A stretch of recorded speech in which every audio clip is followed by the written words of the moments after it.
welcome to Sustain, the podcast where we talk about sustaining open source for the long haul. Who are we? Where did it come from? Where are we going? And is this coffee working? I hope it's working. That's right. I'm still in New Zealand. This is Richard Littauer, one of your hosts. Hello, everyone. We also have Justin Dorfman on today. Justin, how are you doing? Doing good. Really excited about this conversation.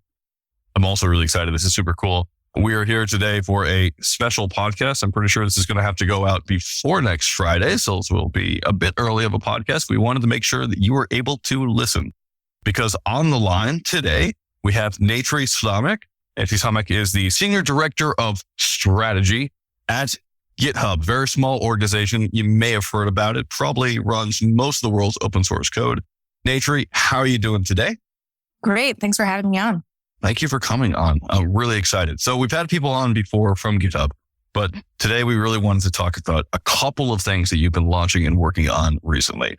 I don't think GitHub needs an introduction to this podcast. If you're listening to this podcast, you're not sure who GitHub is. I'm not sure this is the podcast for you. So just to jump right into it, Naytri, we've had a bit of a conversation already this morning in the pre-chat. That's right. We get to talk to people before you get to listen. Oh, listeners, I'm sorry about that. About the two things that you're launching, which are kind of confusing, but still both totally awesome. Can you tell me about what I'm talking about? So last month, we had our big annual developers conference. It was great to see everyone live and in person. There was also remote, but felt like the first time after a long time during this pandemic where we got people together. But what we were doing is really thinking about how do we help open source? How do we invest in the developers that sit on our platform, build their lives on this platform, and really build careers and companies in open source. And the two programs that we ended up launching were first, the GitHub Accelerator, and second, the M12 GitHub Fund. And the reason I just said M12 is because it's in partnership with our friends at Microsoft, the VC arm of them, specifically M12. And so these are two different things that we are using to help support and sustain OSS over the long haul. Same themes as the show, frankly. And it's been a bit of a journey for us to get here. You know, we launched GitHub sponsors back in 2019. This was, the early days of GitHub really doing a lot of different experimentation and tests in how maintainers can support their projects and also have new contributors and more people participate in open source. Often we think of open source as something that gets done on nights and weekends. You do it as a student to get seen and heard and really give your talents back to the community. It's where you often get your first foray into software. So we launched GitHub sponsors, and in the 3 years since then, we've really seen a flourishing in what people can do to help fund new models in open source. I think in some ways we were catching up to the community. There are so many people that have come onto your show and talked about how they've built new funding models for their projects. And with sponsors, we saw both individuals and projects set up new foundations, new companies, new careers. And over the course of the last 3 years, we've expanded across the world. And as we were looking at what we could do, what we saw was a lot of people were asking for like coffee money or for just some help with funding the compute resources they need to run their project. But no one was really thinking about like, hey, I should go quit my job and work for the internet. Like I should just do this full time. And the inspiration behind the accelerator is why don't we try to get more people to go do that? And so the accelerator is really focused on you're a maintainer today, and we want you to take the time to have the energy to actually see what it would look like if your side project was actually just your full-time career. We did a test of this. So back when we launched GitHub sponsors in India, one of our biggest geographies, it's fastest growing across GitHub at that scale, really. But we did a really small test. We started something called OS Grants, which Karan on our DevRel team launched. And we just gave 20 developers a set of funds. We dedicated a crore rupees to it. And we just told them, hey, we're going to give you this funds and we're going to let you see what happens with your projects. And what we found was it was like wildly successful. There were two developers in particular, just use them as the examples, Peter Thomas and Leas Thomas. No relation. They're totally separate people. They both ended up taking those funds, really focusing on their projects, Karate Labs for Peter, Hopscotch for Elias. And they ended up joining YC, starting companies, and they're just growing really fast. And it's been just a really fun journey for us to be a part of and us to see from the sidelines and cheer them on. So the Accelerator is really about taking that small little test and going global with it. We're now going to be funding 20 developers again, but it's going to be across the world. It's a fully remote program. And instead of us just cutting a check and then saying like, good luck, good fortune, let's see what happens, we're actually putting people in a 10-week program. We have a great set of advisors who have done all different types of things in open source. And over the course of those 10 weeks, they're going to go from the like ABC version, like, hey, I got licensing issues. I got process issues. I got just funding issues. How do I deal with all of that? How do I deal with contributors? How do I deal with working with enterprises? And one of the main focuses is since we launched GitHub Sponsors in 2019, we've also brought on enterprise sponsors because enterprise companies have really benefited from open source. And while we want open source to be open, we also think that there's a fair share that companies should be paying as well. So we're going to hopefully have some good conversations about how enterprises can participate in open source and really help developers, maintainers specifically, take the leap into full-time work. You brought up Peter Thomas, and I know him. He worked at Intuit and he created Karate Labs. Yep. Yeah. I didn't know that. That's really, really cool to hear because he was he still probably is very passionate about that project.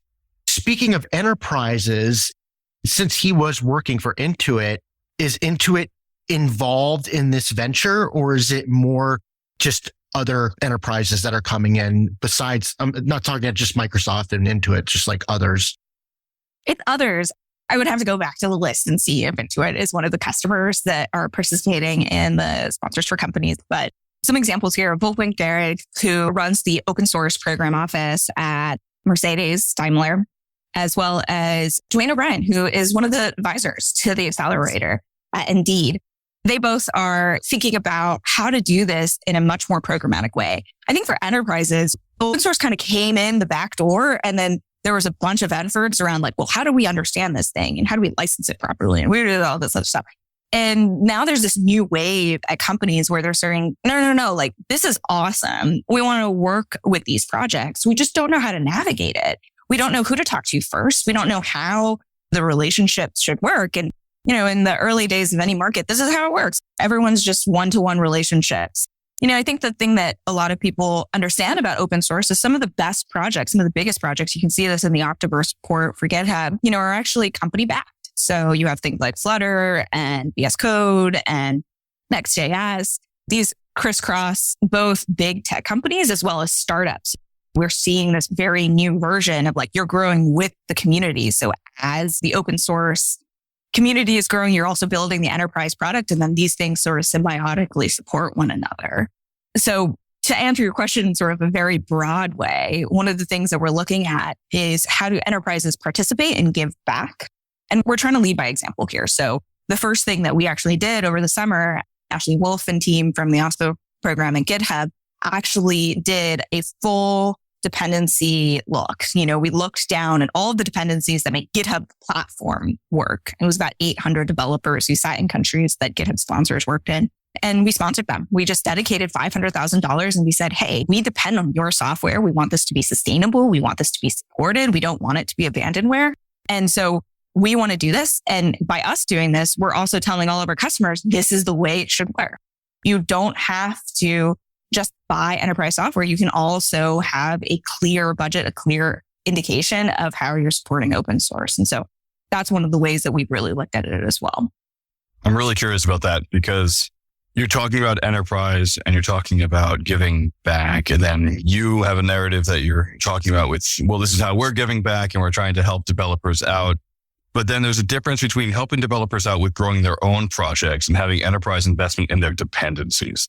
So I guess a question that jumps to mind for me is, have you tracked the growth of the projects that you've given money to with that $500,000? Have you seen whether or not they've been able to quit their jobs since having that money in front of them and or have those projects improved?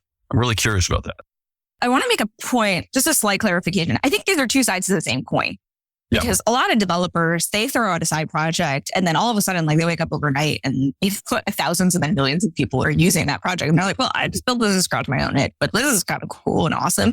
But if you're going to submit an issue, like, I don't need to deal with that. I gave this back to the community. I'm not going to like burn the midnight oil just working on your thing. Yeah. And then often also a lot of maintainers have great pride and cross-ownership of their work. And they're like, oh, great. You know what? I should actually go fix that. So when I say, developers working on their own projects and then enterprises sponsoring their dependencies, these are sort of one and the same, because oftentimes those people that they're depending on are the people who have these side projects that have been put out and then gotten very popular over time. For the actual money that we gave, it ended up coming out to, I think, like $583. I'd have to like go back and do the math. So like, don't quote me on this. We'll probably put it in the show notes, like what the real number was. But for us, it was sort of, we're just going to do it equal. We're going to put a big number out there and see what happens. I don't have any specific stories of the actual dependencies, but I think with GitHub being in its place in the open source community, we wanted to do more. And that's why we started the Accelerator. The idea here is the Accelerator should really be showing the example of what this could look like if enterprises really had an active role in supporting open source. And it's not just the open source that, isn't commercially backed. It's like you sit on a team that's working at that company, but giving money back, giving contributions back, helping with the security as well as compliance of some of the software items. Like you could see a world in which there's both money as well as code that gets symbiotically put back and forth between companies and the software projects that end up going full time. I think I should make another note here. So I think the way that we've been thinking about open source and how you act as a developer, it like kind of comes back to like my Palantir days when we were using a ton of open source software. We'd like talk to these people and we'd be desperate. We'd be like, we will pay you anything if you just spend 1 hour with us talking about standard database. Like, please, like just spend time. I'm like, it's 1 a.m. and we don't know how this thing freaking works. They were all like, oh, I didn't know that you would even pay me to do something like this. Like, I'm ignoring you because I don't want to like spend my free time on this. But I think like something that's been really weird about how open source has morphed is there's almost like this V curve when you think about a developer's career. Either I'm going to go work for a company. I'm going to be an employee at a startup or a big tech company or whatever it is. And I'm only going to develop software within that company's realm. Or I'm one of the lucky few and I'm developing software as part of an open source project, but it's umbrellaed within this big tech company. And then on the other side of the spectrum, there are people like Peter Thomas and Leas Thomas who start open source companies who say, okay, I'm going to go and found a company. I'm going to raise VC funds. And then, in some ways you kind of sign yourself up to this like hockey stick growth curve. You're going to build sales and marketing. And then you look back 10 years later and you're like, oh, I'm like the CEO or CTO or whatever of a company. And I'm no longer this indie lone developer who's like putting out open source projects. And then you have like a whole other realm of like foundations. Obviously, the Linux Foundation does a great job here, Santiago, et cetera. But there's no kind of middle path. And it's kind of ironic because like when you think about creators on the internet, all the creators on the internet that I can think of, if you like knit great sweaters, if you're a great carpenter, there are these like storefronts that you can create on the internet. There's Etsy, there's Shopify. You can build a really viable, awesome lifestyle business for you and your family, and you can support your craft through that. But with software, it's sort of like, oh, well, you go open source, you give it away for free. Or you do these 2, maybe 3 things, because the software foundations obviously play a very vital and huge role in this. And my view at the Accelerator is one of the things we're looking for is more people who sit in the middle. Where is that missing middle? Where are all these people who are building $10, $13, $15 million a year businesses who don't need to sign up for 50% growth year over year, but build a really important tool that everyone needs across the software spectrum? And so one of the advisors that we have for the Accelerator, his name's Mike Byrne. He's great. He runs Sidekick, contributes to Slabs, is like the big banner, but he runs Sidekick. And you go to Sidekick, you think that it's this big company, and it's like, it's Mike. It's just him. And that's awesome. Like, I want more of that. Where are all those folks? And how do we really shine a light on that being a success case and you being able to go contribute to software? I mean, especially in this world where now, you can kind of work from wherever, be from wherever, and still contribute to this global source of code. Like, that's what we're looking for. And that's also why we have such a strong focus on also pooling people from not just the normal geographies, not just Western Europe and the US, but across the world. I like to hear this small scale approach because I think what's really just kind of infected our industry is VCs throwing large amounts of money and expecting these unrealistic returns for most companies because it's spray and pray. That's the way it works. But creating and focusing on these small businesses that do 10 to 15 million and they basically maintain and build services off critical digital infrastructure, I think is a really great way to go. Now, is this have to do with M12 or are we not there yet? So I want to lay this out kind of clearly. So we launched GitHub Sponsors. That's the product. That's the platform. Whether you're an individual developer who's like, I want coffee money, I need like $5 every once in a while. Like, that's awesome. Great. Right. Like, kudos for me. All the way up to I'm an enterprise who's distributing $500,000 a year to all of my open source dependencies. Like, that platform really runs the gamut. And then with the Accelerator, we're really focused on what's a full-time career look like. If we were looking at an individual or a team of max 3 people is sort of how we've dated it. What could full-time careers look like? And to me, everything is goodness. So if you come to the Accelerator and ultimately you get discovered by someone and they say, come work on your open source project at our company, I'm like, awesome, great thing. If you start an independent lifestyle business and you're saying, look, like now I've been able to support my family, I can quit my job, work for the internet, and I don't have to sign up for a VC growth curve. Awesome. That's great for you. Like, if you start a foundation, if you join a foundation, great. If you start an open source company like Lias or Peter did, awesome. Like, we want all of those outcomes. To me, open source needs all of those tools. Like, you need all of those paths. And the thing that people are struggling with is it's like, Mom and Dad, I'm going to quit my like really nice enterprise job. And I'm like going to go work on this project. And I'm like, what are you doing? Like, what's going on? So, I want all those paths so they can be like, no. Like, this is what I'm doing. I think that's like a very important part of the Accelerator. Now with the fund, what we found is, I'm just going to keep coming back to Lias and Peter because they were the first class. No, that's fine. Showed a path. But with them, they built these amazing products. They started companies and we were like, awesome. Please go forth and prosper. We cannot help you no longer. And that felt weird. We were like, why are we doing that? Like, shouldn't there be a way for us to go and invest in this ecosystem of developer tools really that are being built open source on GitHub? And so the M12 GitHub fund is really about that. It's about how do we invest in the tools that are built on GitHub's platform and do so in a way that is still platform neutral. You know, all sorts of developer tools happen on GitHub. We don't want to just like pick our own small set.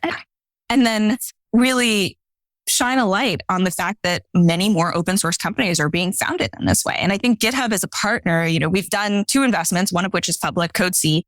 And when we talked to Shanae and team, look, like we've seen how open source has morphed and evolved over the last decade. You're working with a bunch of open source repos. We can be a great partner for you, both on the product side as well as how you think about customers and things like that. And so we wanted to be able to build that sort of outlet for open source companies that are being built on the platform. But we also are saying that's not the only answer. There are so many other things that you can do in open source. And the Accelerator is really focused on that. How do we seed all of these new ideas? Because I don't think we're done. I think there are like several more chapters over the next decade that are going to get built. It's like, I see indie businesses as being a really awesome way. I see in the same way that you see all of these creators and other creative platforms building new business models, I think open source has a lot more innovation to be done. We need a Mr. Beast for exactly open source. I mean, exactly. Can you imagine? I almost said that, and I was like, "Ooh, I wonder if I should." Yeah, I mean, he's just like what he's done is incredible. Now, let me just ask you something because I've been studying this for past couple of weeks and just trying to figure out if people don't remember. The Python Software Foundation gave out these keys, these hardware for multi-factor authentication to basically secure the supply chain. That was the purpose of the movement. And to my surprise and to many people's surprise, a good number of maintainers said, look, I didn't ask for my project to be critical. I'll just delete the project. I don't need your key. So why I'm bringing this up is everything you're saying is awesome, but how do we deal with these, I don't want to say stubborn developers, but just developers that are just like, they build these critical pieces of software, yet they don't really want to deal with the responsibility. Earlier, you said a developer can come in and create some viral project that has 10,000 stars the next day. Yet they're just like, I just wanted to put this on Hacker News and be done with it. How do we deal with this? Like, it's a difficult issue. And I'm really interested to know like how you and your team are kind of looking at it. The first thing that I do want to say is like, I have a lot of empathy for that developer, which is like, you did a good thing. Yeah, I do too. I don't want to come off. You goes unpunished, right? Like, yeah, I hope that didn't come off bad. I'm just being realistic. This is an issue. Yeah. In some ways, I look at that and I say, you as the developer probably were like, I don't want this. Like, I just put this area. Like, leave me alone. And so for them, what I want to say is the reason you're probably saying no is you're like, I'm not compensated for this. I don't have to like deal with a bunch of folks who are mad at me all of a sudden because there's some sort of issue with my project. It's not even my project. Like, I can just put it out there.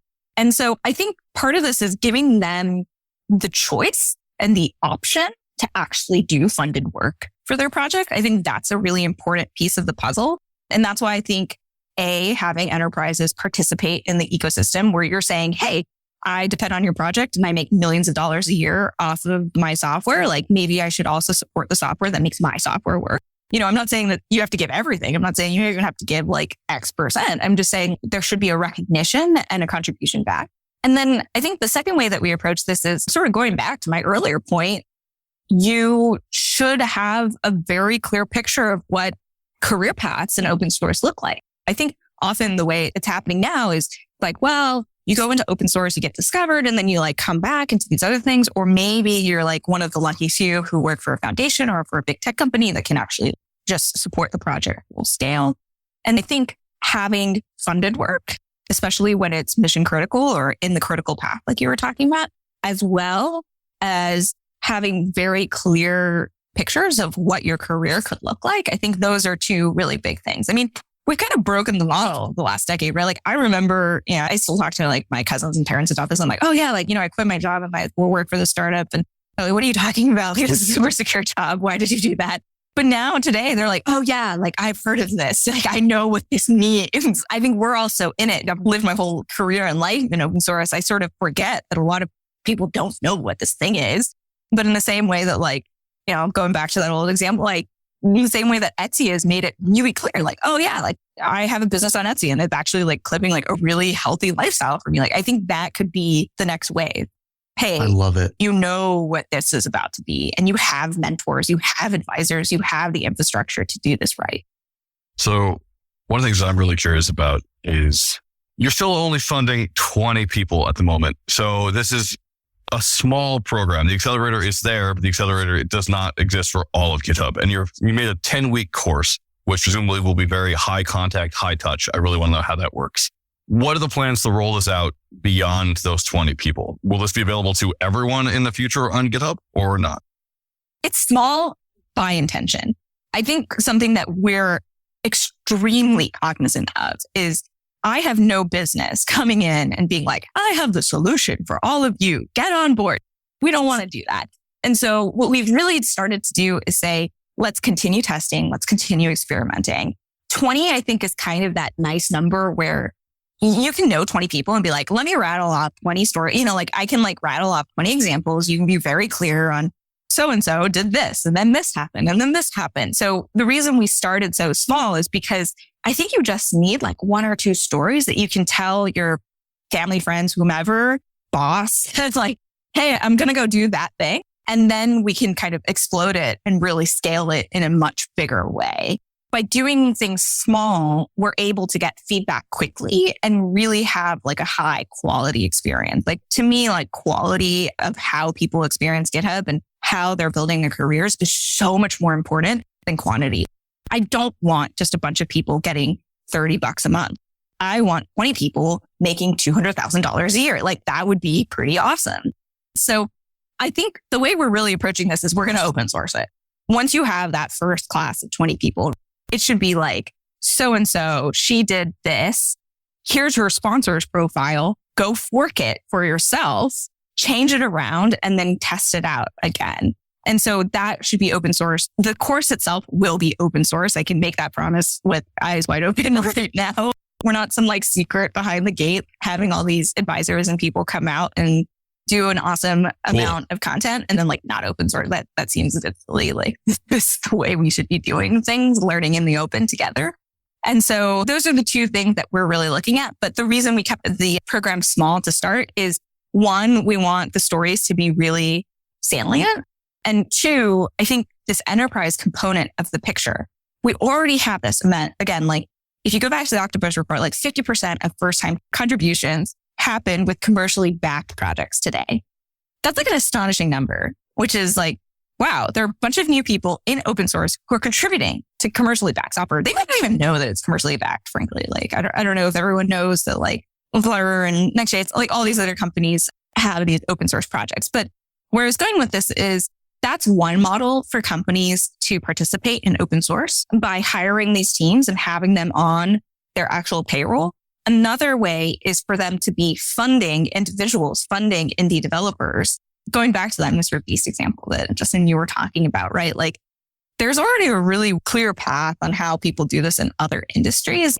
I like the idea of enterprises sponsoring individual developers.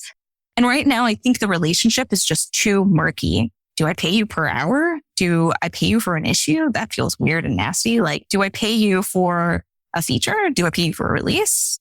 Are you support? What's the deal? And like right now on sponsors, you see a lot of folks who say like $1,000 a month, platinum tier sponsorship. I'm going to put your logo on my website and you can talk to me. Clearly, we just need to run through all of the different variations. And by starting small, we can screw up a little bit here and there and then learn from that and iterate and then get to the real things that developers actually want to do and enterprises can actually engage with. So I'm really on board with being able to find the main core maintainers of a project. I think it's awesome to look at a project and see, okay, actually there's one person who's really been writing this or keeping this alive. That is often the case with open source. But open source is also really hideous in that it's impossible to define. There's way too many different types of things. We haven't talked about scientific communities here at all. Huge part of open source. We talked a bit about students, huge part of open source. Mm-hmm. And those aren't always fiscally dependent. I mean, there are open source developers who don't care about getting paid. They actually just want to create stuff. So giving them money doesn't necessarily work. It's not like you can throw money at the problem all the time because some people are just like, no, I made that and I'm done with it now. Yeah. Good example is Dominic Tarr. Didn't really work that way. I agree. Like not everyone wants this, but I think a lot of people, especially we've learned like with sponsors, a lot of people have said, I wish I could work on this full time. I just don't know how. And I'm not debating that. Folks, I agree. Yeah, no, it's totally true. That I also want to make a point that like, I feel like I kind of obliquely reference, but not really. As we've expanded into more countries, so we've doubled the number of countries that sponsors covers right now. Yep. One of the clearest things, Brazil, India, many of the other geographies is open source is amazing. This is how I've like been discovered and built my career. There's absolutely no chance I can work on open source. I have to put food on the table. And like, that is a really important component, both from like an inclusion as well as just access, like overall success. To me, like the promise of open source is you can open your laptop, you connect to the internet. Those are two assumptions that I'm making. But if you can do those two things, you can participate in this global community, the best, most elite developers in the world. And it doesn't matter where you're from. It doesn't matter where you are. And a big component of opening that up is being able to say, you can also build a career here. You can also do this full time, not just on your nights and weekends. I actually think two of the assumptions you made aren't necessarily true for all projects. You don't have to connect to the internet. There are decentralized projects out there where people exist without using the internet and they use open source tooling, which is super awesome. Yeah, fair. There's also people out there who don't necessarily open their computer who are still part of projects because not all contributions are code contributions. I agree there. Where I want to go to, which is how are you funding communities? Because if you're only funding the main developer, you're not actually funding the contributors to a project who are often dozens of people, thousands of people working on projects who then don't get remunerated for their work. If you're focusing this on the people who are just the maintainers and just the one or two people, I'm really curious how it works on the other side where what happens to the rest of the people who contribute who just don't get anything. Do they all have to go start their own projects? Or are you planning to work with funding the projects themselves and then helping the communities grow to the point where it's not dependent upon one person? So this was a really important point of the accelerator. We kind of raised the cap up to 3 people because of this thing where commits aren't universal. Like you shouldn't just be rewarded for the code. There are so many important pieces of work that are happening within a project. Community management, issue management. There's just the overall health of the project is so dependent on all of these folks working together. And so something that's really important to me is how do you actually work as a team? I'm going to do a bad thing here, which is I'm going to say we have 2 weeks of the course that are just focused on like, how do you work with contributors and how do you work across all of the different roles, like all of the different jobs that you have with the project. So we have folks who are going to come in and talk about that when we open source the course. Like that hopefully be some of the answer. That's why I think like the accelerator, we're starting small. We're doing only a small amount of people because we know that this isn't the full picture. We know that this isn't all the people who are contributing to open source, but we got to start somewhere. And so we're going to start there. And then we need to layer on as we go. So this is the first class. It's also not the last class. In my heart of hearts, and, if I got everything that I wanted, we would have a lot of different tracks. There would be, how do you be a great open source community manager? How do you be a great open source contributor, but you're actually doing a lot of the really tough work of like understanding what the roadmap should be, how the issues should work, like all of those different things and components that go into a really healthy open source project. So what I'm kind of seeing here, GitHub is creating a pipeline for open source code creator community. That's kind of what's happening here. Jessica Lord's dealing with the sponsorships. You're dealing with M12 and other types of strategies to get from 94 million developers to 194 million developers. These are the types of strategies and programs that you got to put in place that's going to help Microsoft and GitHub, but also help the community at the same time. So is that kind of like the strategy? How long can this go? What is the purpose? How are we going to sustain this so we can continue this? This has been my dream since 2011.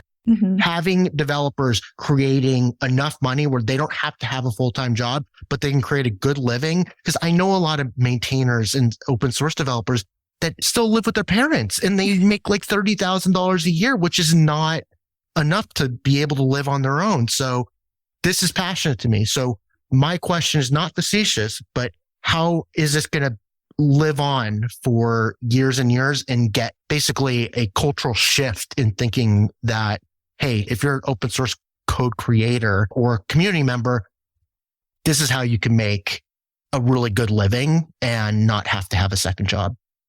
Yeah, I totally agree. I mean, the way that we're thinking about the accelerator and the fund is we need so many more sources of funding and funding models to be able to support open source creators as well as communities. And the thing that the accelerator is doing first is let's create a ton of examples. Let's experiment and iterate on what types of businesses can actually get created. Maybe you're just a single sponsored developer who has an entire pool of enterprise sponsors that are paying you some X number of dollars a month. And then that's your whole career. Like that's your business. That's the thing. That's the Etsy storefront equivalent, right? Like that's your whole business. Maybe you have a relationship with an enterprise where they're contributing code and community management to you, and you're also contributing code. And that's how you're able to do both of these things. And you can support your lifestyle that way. Maybe you're starting an open source company. Like these are all of the pieces of the pipeline that we want. The M12 GitHub funds component of this is if you do start that company, we want to help you in being successful there. And I think open source companies, very different set of criteria as well as product development that goes along with it. It's not just like the classic enterprise SaaS, like go, like this is how you're going to do it, because you have a community, you have contributors that you should be thinking about and working with in a very clear and successful way. So that's sort of why we're doing these two programs. And we're also doing it small because we know that we don't have all the answers. The community is already run way far in advance of us, right? Like there's so many companies, there's so many communities that have shown really great examples. I'm thinking of like Evan Yu and Vue.js. He's created a totally different model on how that community survives and thrives and works, just not with him, but beyond him, right? Right. And, like a lot of the different Python communities have found really cool models for this. We have a lot of commercially backed software that has some source of open source contributors that don't sit in the companies themselves. And they're all trying to work this out. So in some ways, GitHub is saying, we're seeing this all on the platform. We want to help. We want to learn with you instead of give you a prescribed solution that's kind of ham-fisted in the product. And so this is our first kind of set into it. And then we'll see. I mean, in some ways, the other creator platforms are out there, like the YouTubes and the Instagrams of the world, are also working this out.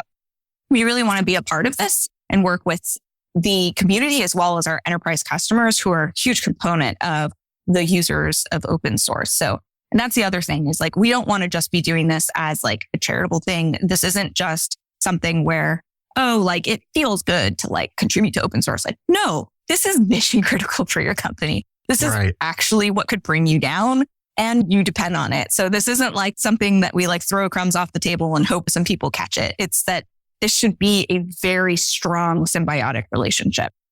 I have so many more thoughts. I have a lot more questions, but we are running up on time, which makes it very difficult for me right now. I'll come back. Yeah. No, I've never been like this. Like I can talk about this like for 8 hours straight. So yeah, we're going to redo. Part 2 coming soon, folks. But for now, we actually do have to wrap up or else my editor will send me a very angry email. So no, he won't. Naytri, where can people learn about the Accelerator? Is it accelerator.github.com? Yes, please go there, apply. We are taking applications until December 31st. If you're even confused or like slightly thinking about like, well, is it this or that? Like, what should I do? Email me. I'm Naytri@github.com. Send me your midnight thoughts or your, drabblings. I will respond to it all. I really hope that if you're even thinking a little bit about it, we can talk and see what works. And what about the M12 fund? Where can people learn more about that? You can also email me there, but there's also fund@github.com. You can email us. These are really companies that we're looking at in the pre-seed stage, and also looking at companies who have a strong open source component or are actually open sourced themselves. So that's where you can go and find out more. And you'll meet me as well as our great partners at M12, Todd Graham and Bianca Mitra. Awesome. Okay. So go check that out. Thank you so much, Naytri. Wouldn't be a sustained podcast. We didn't have a spotlight at the end. So let's go ahead and talk about not just the projects that are awesome, but the people that have helped us along the way. So Justin, what is your spotlight today? Jessica Lord, the GitHub sponsor product lead. I think she started it. She left and they brought her back. That's how good she is. So you can check her out at github.com/JLord, LORD. And she's really instrumental in how GitHub sponsors works and continues to grow and scale. So yeah. Couldn't agree more. Love Jessica. Yeah. Awesome. My spotlight today is going to be Bill Watterson because frankly, I wouldn't have my sense of humor without Calvin Hobbes, and every single day it gives me joy. So I'm just going to go with that. Naytri, what's your spotlight today? My spotlight is actually someone I mentioned earlier in the podcast, Mike Perham. He wrote an awesome 10-year anniversary post to Sidekick. And I remember reading this back in like last year or something and saying, gosh, this is it. Like, this is what we should be doing. Why are we not talking about this more? So a lot of the ideas and a lot of the inspiration behind the Accelerator come from him. So thanks, Mike. Awesome. And also kudos to Jessica. Like, totally agree. Justin. Yeah, she's awesome. Listeners, I hope you enjoyed this podcast. If you have any thoughts on it, do let us know. You can email all the hosts, not just me and Justin, at podcast@sustainoss.org. If you have any feedback or if you want anyone else to come on the platform, we love suggestions for guests. Please send them along. Very few people actually email us. I just want to call that out. Like, I'm not sure I've gotten many emails at all. So please, just if you have a thought, send it along. Podcast@sustainoss.org. Also, discourse.sustainoss.org if you want to go and talk online with other people in the Sustain community. Rate this on Apple Podcasts or Spotify if you can. Follow discussions on Twitter @SustainOSS. We do not yet have a Mastodon instance, but we are working on it. And you can find more episodes and the show notes, of course, at sustainoss.org. There is a podcast link there where you can go to podcast.sustainoss.org or wherever podcasts are sold. Thank you so much, Naytri, for coming on. It was really great. Best of luck to the Accelerator. I hope that you're able to both fund awesome communities and teach other open source communities in the future and individuals how to go and get money for their work. so that they can be remunerated properly for their labor. That is super exciting. And do let us know how it goes in the future. And for now, take care and thanks. Thanks for having me.